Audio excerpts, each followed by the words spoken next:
নমস্কার বন্ধুরা, আমার নাম রাজাদিত্য দাস, বয়স ২৬ বছর, উচ্চতা ৫ ফুট ৬ ইঞ্চি, রেগুলার এক্সারসাইজ করা পেটানো চেহারা। আজ আমি আমার জীবনের কাহিনী অনেক সাহস নিয়ে আপনাদের সাথে শেয়ার করছি। এবার মূল কথায় ফিরে আসি, সেটা হলো আমার মা। আমার মায়ের নাম বুলি দাস, বয়স ৪৯ বছর। মা খুব একটা লম্বা না, ৫ ফুট থেকে কিছু কম। মার ওজন খুব বেশি না, ৫৫ কেজি হবে, তবে হালকা চর্বি আছে, সাথে সিজার এর কাটা দাগ, যেটা আমার আর আমার বোনের জন্মের সময় হয়েছিল। আমার বোন মাত্র ২ বছর বেঁচে ছিল। বোন মারা যাবার পর মা বাবা দুজনেই খুব ভেঙে পড়ে। আমি ৫ বছরের ছোট ছেলে ছিলাম, তাই বোন হারানোর কষ্টটা খুব একটা বুঝতে পারিনি। মা বোন জন্ম হবার পর অপারেশন করিয়ে নেয় যাতে আর বাচ্চা না হয়। বোন চলে যাবার পর বাবা খুব দুঃখী হয়ে পড়ে আর খাবারের প্রচুর অনিয়ম করে, এতে বাবার কিডনি খারাপ হয়ে যায়, আর কিডনির অসুখেই বাবা মারা যায় আজ থেকে ১৮ বছর আগে। আমি আর বিধবা মাকে সেই থেকে বাড়ির বাকি লোকেদের কাছে অনেক অপমান সহ্য করতে হয়। বাবার পোস্ট অফিসে চাকরি ছিল, ওখান থেকে যে টাকা পায় তাতে আমাদের চলে। মা খুব শিক্ষিত না হওয়াতে বাবার চাকরি মা করতে পারে না। ছোট থেকেই পড়াশোনায় ভালো ছিলাম, তাই ২ বছর আগে চাকরি পেয়ে যাই ভালো পোস্টে। ৬ মাস ট্রেনিংয়ের পর কলকাতাতে পোস্টিং হয় আমার মিউনিসিপাল কর্পোরেশনের সহকারী অফিসার হিসেবে। কলেজ লাইফে প্রচুর মেয়েদের সাথে সম্পর্কে জড়াই, ওসব কাজেতে খুব পারদর্শী হয়ে পড়ি। বাবা চলে যাবার পর আমি ও মা একে অপরকে আঁকড়ে ধরে বেঁচে থাকি। বাড়ির বাকি লোকেদের অন্যায় ব্যবহারের পর ও আমার বিধবা মা নিজের মনের জোরে আমাকে ভালোবাসা দিয়ে বড় করে তোলে। আমাদের ভাগে ২টি রুম, সাথে রান্নাঘর ও বাথরুম। ছোটবেলায় মার সাথে ঘুমাতাম, কিন্তু মাধ্যমিক পরীক্ষার পর আলাদা ঘরে ঘুমাতে চাইলে মা মানা করে, তাই অন্য ঘরে পড়াশোনা করে রাতে মার সাথেই ঘুমাতাম। কলেজে পড়ার সময় পড়া ছাড়াও ওসব নিয়ে খুব ভাবতাম, আর বাড়িতে লুকিয়ে লুকিয়ে ভিডিও দেখতাম আর বাথরুমে হাত দিয়ে। মা আমাকে আদর করত সবসময়, আর আমিও মাকে খুব ভালোবাসতাম ও শ্রদ্ধা করতাম, তবে মাকে কখনো অন্য নজরে দেখিনি। মা বাবা চলে যাবার পর ও অন্য কোনো সম্পর্কে জড়ায়নি ও আমাদের মাঝে কোনো তৃতীয় ব্যক্তিকে আনেনি, শুধু আমাকে ভালোবেসে নিজের সব চাহিদাকে বিসর্জন দিয়ে বেঁচে আছে, তাই মার প্রতি আমি খুব শ্রদ্ধাশীল। ২২ বছর বয়সে আমি গ্র্যাজুয়েশন পাস করে আমি কোচিং-এ ভর্তি হই ও সরকারি চাকরির পরীক্ষার জন্য প্রস্তুতি নিতে শুরু করি, ও ধীরে ধীরে বান্ধবীদের সাথে যে ওসব কাজ করতাম সেটা আস্তে আস্তে বন্ধ হয়ে যায়। তাই হাত দিয়ে কাজ সারতে থাকি। ইতিমধ্যে মার সুগার ধরা পড়ে, তাই মার যত্ন ও পড়াশোনা নিয়ে খুব ব্যস্ত হয়ে পড়ি, কারণ একটা ভালো চাকরি পেয়ে মার মুখে হাসি ফোটানো আমার একমাত্র লক্ষ্য হয়ে দাঁড়ায়। আমার চেষ্টা সফল ও হয়, আমি চাকরি পেয়ে যাই, এতে মার চোখে আনন্দে জল চলে আসে। আমি চাকরির ট্রেনিং-এর জন্য বাইরে যাই। ট্রেনিং শেষ হলে কলকাতাতে পোস্টিং পাই। একাই কলকাতা যাবার সিদ্ধান্ত নিই, কারণ আমি ভেবেছিলাম আগে চাকরিতে স্থিত হই, তারপর মাকে নিজের কাছে নিয়ে যাব। মা রাজি না হলেও আমি জোর করে একা কলকাতা চলে আসি, আর এক বেডরুম, বাথরুম আর কিচেনের একটা ফ্ল্যাট ভাড়া নেই। নতুন চাকরির কাজের চাপ এ নিজের যত্ন নেবার কথাই ভুলে যাই। সারাদিন অফিস, বাড়ি ফিরে হোটেলের খাওয়া দাওয়া করি, আর অভ্যাসবশত রেগুলার ভিডিও দেখি আর হাত দিয়ে কাজ সারা আর সিগারেট টানার বাজে অভ্যাস শুরু করি। এতে হিতে বিপরীত হয় আর আমার টাইফয়েড হয়ে যায়। খুব অসুস্থ হয়ে পড়ি। তখন মা খুব ভয় পেয়ে যায় আর মামাকে সাথে করে নিয়ে কলকাতাতে চলে আসে আমার সাথে একবারে থাকার জন্য। টাইফয়েডের ইনফেকশন কমে আসেতে মামা চলে যায়। মামা চলে যাবার পরে মা সারাদিন আমার যত্ন করে, আমাকে খাইয়ে দেয়, আমার সব কাজ করে। স্নান করিয়ে দিতে চাইলে আমি রাজি না হওয়াতে মা আমাকে বাথরুম-এ ধরে ধরে নিয়ে যায় আর দরজার বাইরে দাঁড়িয়ে থাকে। এভাবে আস্তে আস্তে সুস্থ হতে থাকি। ডাক্তার আরও কিছুদিন বেড রেস্ট নিতে বলে। এদিকে মা থাকাতে অনেকদিন ভিডিও দেখতে পারছি না, তাই ছটফট করছি জ্বালায়। এভাবে হঠাৎ করে একদিন ফোনের নেট ঘাঁটতে ঘাঁটতে একটা গল্পের সাইট খুলি। গল্পের মেয়েটির জায়গায় ক্যাটরিনা কাইফকে মনে করি আর ছেলেটির জায়গায় নিজেকে। এভাবে নিজেকে শান্ত করি। এভাবে আর ২ মাস কেটে যায়। এরপর একদিন রাতে মার খুব পেচ্ছাপ পেয়েছিল, তো মা দৌড়ে বাথরুমের ভেতরে ঢুকে লাইট জ্বালিয়ে কোনোমতে পেচ্ছাপ করতে বসে। মা হয়তো ভেবেছিলি আমি ঘুমোচ্ছি, তাই দরজা বন্ধ করে, কিন্তু আমি গল্প পড়ছিলাম, তাই মাকে দেখে ফোন নামিয়ে পাশে রেখে দিই ও ঘুমানোর অভিনয় করি। হঠাৎ মাকে এভাবে দৌড়াতে দেখে দরজার দিকে তাকাই আর আমার মাথা নষ্ট হবার জোগাড়। কোনোদিনও মাকে এভাবে দেখিনি। পরক্ষণেই নিজেকে সংযত করি ও ভৎসনা করি। মাকে আমি কিছু বুঝতে দিই না, কিন্তু রাতে মা যখন আমাকে ধরে ঘুমায় তখন কেন জানি না আমার কেমন জানি হয়। নিজের মধ্যে এই পরিবর্তন আমাকে অবাক করে দেয়। এর মধ্যে একদিন রাতে গল্প ঘাটছিলাম, তো হঠাৎ একটা মা ছেলের গল্প পাই। তারপরে মাথা আমার কাজ করা বন্ধ করে দেয়। একটু আলাদা রকম ফিলিং হয়, নিজের উপর রাগ ও হয়, কিন্তু আলাদা রকম উত্তেজনা হয়। একটার পর আরেকটা গল্প পড়তে শুরু করি ও ধীরে ধীরে আসক্ত হয়ে পড়ি। এমন পাগল হয়ে যাই যে গল্পের মায়ের জায়গায় আমার বিধবা মা ও নিজেকে কল্পনা করি। বাবু তুই এখনো ঘুমাসনি, কত রাত হলো বলতো, এমন করলে তো আবার শরীর খারাপ করবে, তাড়াতাড়ি ঘুমা আর ফোন ঘাটা বন্ধ কর। ও আমি একটু ঘাবড়ে যাই, মা আমার বুকে হাত রেখেছিলি, ভাগ্য ভালো একটু নিচে রাখেনি, তাহলেই খুব বাজে ঘটনা ঘটে যেত। বাবা মারা গেছে প্রায় 18 বছর, মারও জ্বালা আছে নিশ্চয়ই, বাড়িতে আমার বিধবা অভুক্ত মা থাকতে বাইরে কেন যাব, আমাদের মধ্যেও কিছু হলে সেটা একবারে সুরক্ষিত হবে, কেউ জানবেও না, বাচ্চা হবার ও ভয় নেই। কিন্তু বড় প্রশ্ন হলো আমি মাকে রাজি কি করে করব। ট্যাবলেট বা ঘুমের বড়ি দিয়ে কাজ করা আমার পছন্দ না, যা হবে অর্গানিকভাবে, মায়ের ইচ্ছাতেই।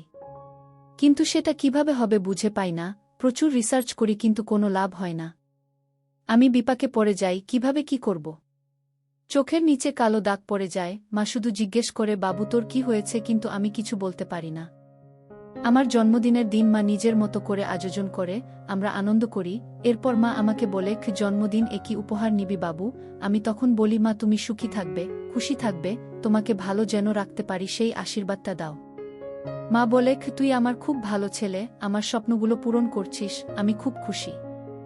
এই কথা বলে মা কপালে আর গালে একটা হামি দেয়, আমিও একটা হামি দিই। এরপর মা বলে বাবু একটা সত্যি কথা বলতো, রাতে তুই ঘুমাস না কোনো, চেহারাটা তোর কেমন হয়ে যাচ্ছে, আমার থেকে কি লুকোচ্ছিস। আমি বলি কিছু কথা আছে, সেটা তোমাকে বলা যাবে না। এই ঘটনার দুদিন পর রবিবার দুপুরে মা স্নান থেকে বের হয়, আমি শুয়ে শুয়ে টিভি দেখছিলাম, হঠাৎ দেখি মার পা হালকা পিছলে যায় আর মা আলনা ধরে নিজেকে সামলানোর চেষ্টা করে, এই ধস্তাধস্তিতে মা অ্যাকসেট হয়ে যায়। আর এই অবস্থায় আমি দেখে ফেলি। মা খুব লজ্জা পেয়ে যায়, আর যখন দেখে আমি তাকে দেখছি তখন মা আমাকে বলল বাবু ওদিকে তাকা, আমার লজ্জা লাগছে। সাথে সাথে সায়া দিয়ে ঢেকে নিল আর একটা নাইটি নিয়ে দৌড়ে বাথরুম এ চলে গেল।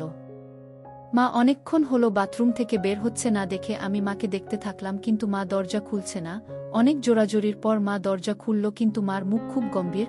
আমি মাকে বললাম কি হলো তোমার মা, উত্তরে মা বলল বাবু খুব বাজে ব্যাপার ঘটে গেল, এখন আমি তোর সামনে স্বাভাবিকভাবে থাকব। মা আমার হাত ধরে বলল বাবু তুই আমার সব দেখে ফেলেছিস, উত্তরে আমি একটু ইতস্তত হয়ে বলি হ্যাঁ মা সব কিছু দেখে ফেলেছি। মা মাথায় হাত দিল আর বলল খুব খারাপ হল জিনিসটা। আমি বলি মা এটা অতটাও বড় ব্যাপার না। তখন মা বলে কি বলছিস, আমার সব দেখে ফেললি আর বলছিস কোনো ব্যাপার না।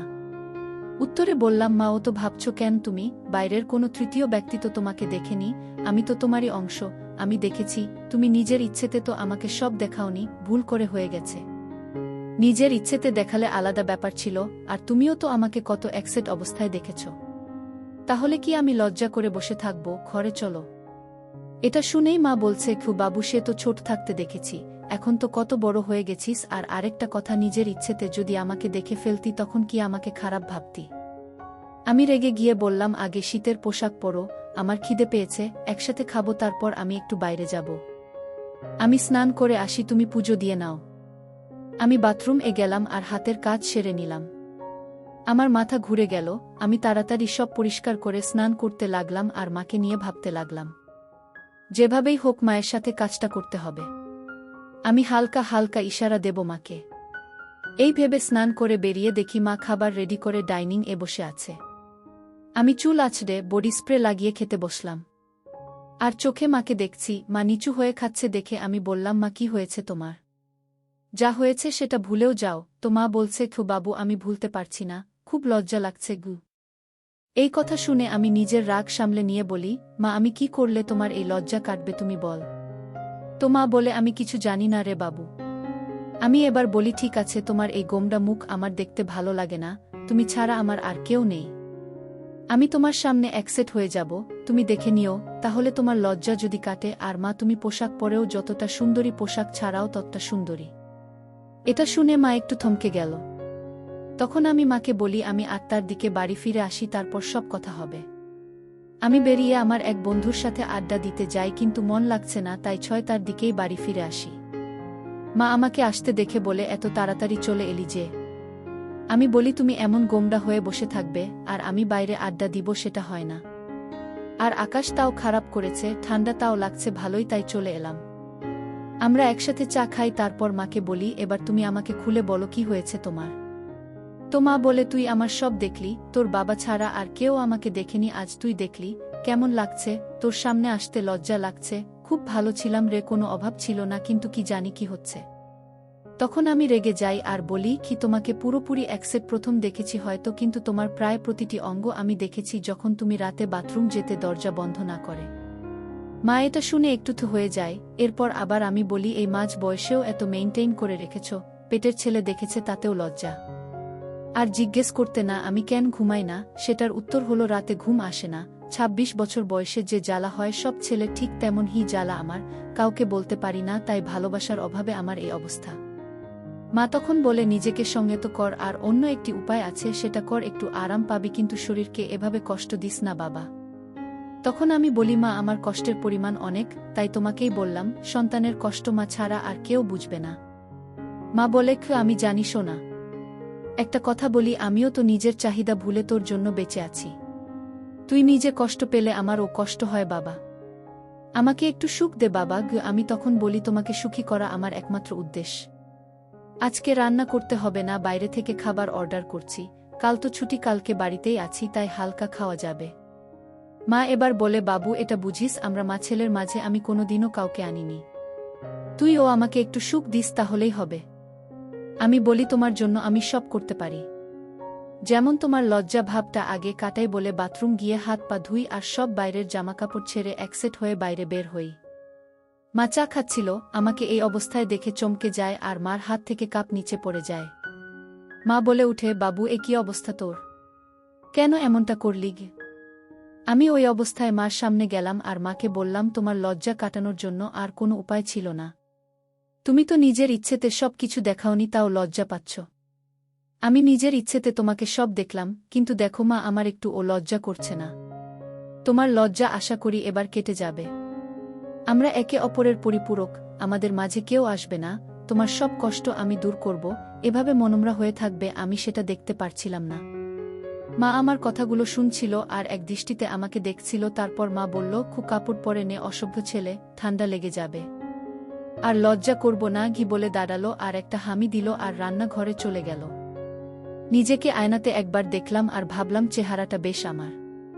আমি এবার পোশাক পরে নিলাম। ইতিমধ্যে খাবার চলে আসলে আমরা তাড়াতাড়ি খেয়ে নিলাম। বাইরে ঝড় বৃষ্টি শুরু হলো, লোডশেডিং হয়ে গেল, আমরা সব ঠিকঠাক বন্ধ করে ইনভার্টার দিয়ে ছোট বাল্ব চালিয়ে শোবার জন্য রেডি হলাম। আমাদের ফ্ল্যাটটা 3rd ফ্লোরে, ওই ফ্লোর আরেকটি ফ্ল্যাটই আছে, কিন্তু ওনারা বাইরে থাকে। আমাদের উপরে টেরাস গার্ডেন। মা শুয়ে পড়ল, আমি বাথরুম গিয়ে মার কথা ভেবে কাজ করতে লাগলাম, কিন্তু মা ডাকাডাকি করাতে ঘরে চলে আসলাম। মা ঘরে আসতেই জিজ্ঞেস করল, এতক্ষণ কি করছিলি গু? আমি বললাম, পটি করছিলাম। তো মা হঠাৎ বলে উঠল, পটি করছিলি না অন্য কিছু করছিলি কে জানে। আমি কিছু বললাম না, জল খেয়ে সোজা বিছানাতে উঠলাম ও কম্বল গায়ে দিয়ে মাকে বললাম, মা আরও গল্প করি, নিজেদের সুবিধা অসুবিধা সব বুঝি, কেবল 10টা বাজে, কাল ছুটি, দেরি করে উঠব। মা বলল, ঠিক আছে, আজ থেকে আমি তোকে ঘুম পাড়িয়ে দেব গু। আমি বলি, মা একটা কথা জিজ্ঞেস করব, লজ্জা পাবে না বা রাগ করবে না? তো মা বলল, আমার লজ্জা তুই কাটিয়ে দিয়েছিস, ক্লাস 5-এ পড়তে আমার সামনে লাস্ট অ্যাকসেপ্ট হয়েছিলিস, আজ আবার হলি, আর তুই যদি নিজের মনের সব কথা আমাকে না বলিস তাহলে আমি রেগে যাব আর তার থেকেও বেশি কষ্ট পাব, আর ভাবব আমার ভালোবাসাতে কি কমতি থেকে গেল যে তোর আমি প্রিয় বন্ধু হতে পারলাম না। আমি একটা শুনে বলি, তোমাকে কোনো কষ্ট আর পেতে হবে না, তোমার সব চাহিদা আমি পূরণ করব। তুমি চাইলে আমাকে স্নান ও করিয়ে দিতে পারো তোমার যেভাবে খুশি, আমি মানা করব না। এবার বলো তো মা, নিজেকে কি করে তুমি সংযত রাখতে, আর কি করতে যেটা আমি করতে পারছি না, প্লিজ বলো। এই কথা শুনে মা বলছে, বাবু আমি খুব খুশি হলাম যে তুই নিজের মনের কথাগুলো খুলে বলছিস গু। তখন আমি বললাম, মা আমি সবসময় তোমাকে সব বলতে চাই, তবে তুমি যদি অস্বস্তি বোধ কর তাই বলতাম না, আর তুমি যা লজ্জা পাও তাই বলতাম না। তুমি ফ্রি হয়েছ তো আমি আমার সব তোমাকেই উজাট করে দেব, যেমনটা তুমি চাও। আমার বিধবা মা, আমার প্রিয় বন্ধু আছে, আর কাউকে লাগবে না। তারপর বলতে শুরু করল, বাবু তুই এটা ভাবিস না আমাকে শারীরিক কষ্ট পেতে হয়নি, তোর কষ্টের পরিমাণটা হয়তো অনেক, কিন্তু আমার কষ্ট ও কিছু কম ছিল না। অন্য কারো সাথে সম্পর্কে আমি জড়াইনি, তোর মুখ দেখেই নিজেকে সংযত রেখেছি, কখনো কখনো নিজেকে নিজেই ঠান্ডা করতাম, বাস আর কিছু না। জানতাম এটা শরীরের জন্য ঠিক না, কিন্তু আমার আর কিছু করার ছিল না। তোর জন্য সব কিছু বিসর্জন দিয়েছি বাবু। আমাকে এবার একটু সুখের মুখ দেখাস। আমার একটু খারাপ লাগল। আমি বললাম, সরি মা, আগে যা হয়েছে ভুলে যাও। আমি তোমাকে এখন থেকে এতটা ভালোবাসব, আদর যত্ন করব, তুমি সব কষ্ট ভুলে যাবে। মা তখন বলল, বাবু তোর তো উপায় আছে নিজের চাহিদা মেটানোর, তাহলে নিজেকে নিজে ঠান্ডা করার চেষ্টা করিস না। খুব খারাপ। আমি বলি, মা ডাক্তার ও আমাকে মানা করেছে, কিন্তু মা আমার কোনো বান্ধবী নেই। আমি এখন কোনো সম্পর্কে জড়াবো না, আগে তোমাকে পৃথিবীর সুখ দেই, তারপর দেখা যাবে। তখন মা বলে, কি আমার ছেলে বড় হয়ে গেছে, কিন্তু সব সুখ কি আর পারবি, সব সুখ সবার কপালে থাকে না। তখন আমি বলি, কি এমন সুখ যেটা তোমার ছেলে তোমাকে দিতে পারবে না মা?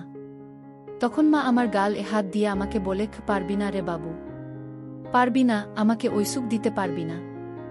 আমি বলি, কোনো মা, আমি কেন পারবো না, নিজেকে ও তোমাকে সব সুখ দেব, তোমার সব চাহিদা পূরণ করব, এই প্রমিস করেছি। শুধু তোমাকে মুখ ফুটে বলতে হবে। মা তখন বলে, কি ছেলেকে কি এটা বলা যায় বাবু? পৃথিবীর সবচেয়ে নিষিদ্ধ জিনিস, লোকে জানলে থুথু করবে। আমি মার হাত ধরে বলি, মা একটা কথা আমার মাথার দিব্যি দিয়ে বলো তো, তুমি কি সত্যি চাও না আমাকে উপযুক্ত মনে করো না? আমাদের দুজনের এই জীবন, এই একাকী জীবন, আমাদের মাঝে কেউ কোনো দিন আসেনি আর আসবেও না। আমার জন্য সব বিসর্জন দিয়েছিলে, আমার জন্যই সব ফিরে পাবে। তুমি নিজেই বললে তোমার ছেলে বড় হয়েছে আর আমরা বেস্ট ফ্রেন্ড, তাহলে কি মা আমি? মা কান্না করে উঠল আর বলল, কি তোর থেকে উপযুক্ত আর কেউ না রে বাবু, শুধু আমার মাতৃত্ববোধ আমাকে আটকাছে। আমি তখন বলি, আমি কিছু কথা বলবো, তাহলে তোমার মাতৃত্ববোধ আরও জেগে উঠবে, কিন্তু সেটা আমাকে আপন করার দিকে।